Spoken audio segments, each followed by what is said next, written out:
PNC, America's Black News Channel. Watch us on all major cable providers and major streaming platforms. Finally, news that speaks to us. Mississippi's governor signing a bill into law banning the teaching of critical race theory in grade school, high school, and college. Now, it doesn't seem to matter that there's no evidence of actual CRT being taught in Mississippi schools, nor does it matter that very few people can even define what critical race theory is. What matters is that the new law forbids public schools from teaching that any, quote, race, sex, ethnicity, religion, or national origin is inherently superior or inferior. And when Governor Tate Reeves signed the law on Monday, he said CRT aims to humiliate and indoctrinate. That's why I signed legislation that will help keep CRT where it belongs, out of the classrooms. According to Education Week, Mississippi is the 15th state to pass a law designed to ban the teaching of history, placing white people in a bad light. Joining us now is Nkechi Taifa, a justice system reform strategist and president of the Taifa Group. Nkechi, it's good to have you back with us. These anti-CRT laws, what impact are they having on local education? Well, let me just say this. I must say this about the governor of Mississippi, if I can. How dare he?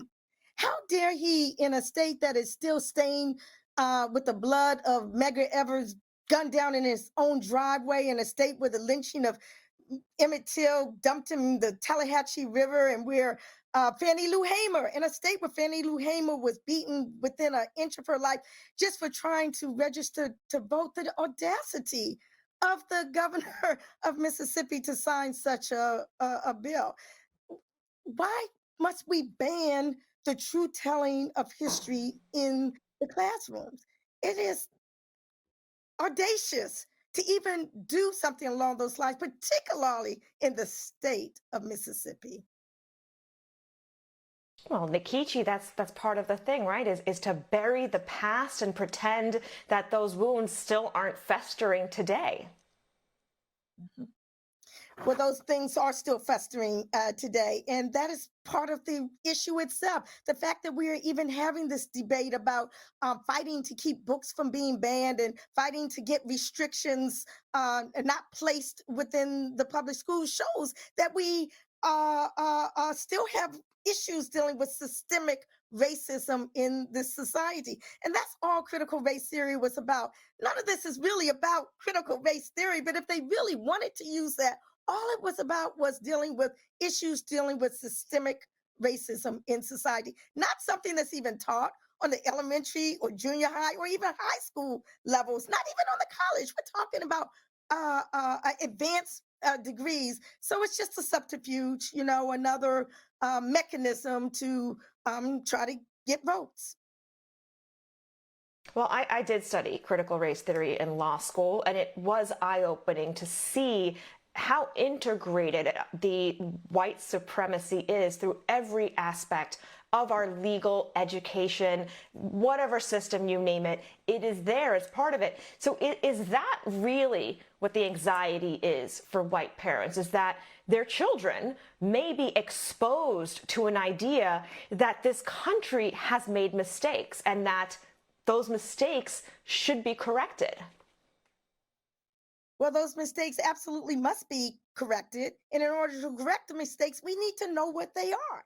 And it's not upon us as to whether people are going to feel emotional about it or whether they're going to feel uncomfortable about it. I mean, I was uncomfortable in school not learning things that I should have learned. I was uncomfortable in school when I grew up during the 60s, learning things that were not true. So today, when we have more truth telling, when we have more actual renditions of what history actually was, for that not to be taught because some people might feel uncomfortable is a shame.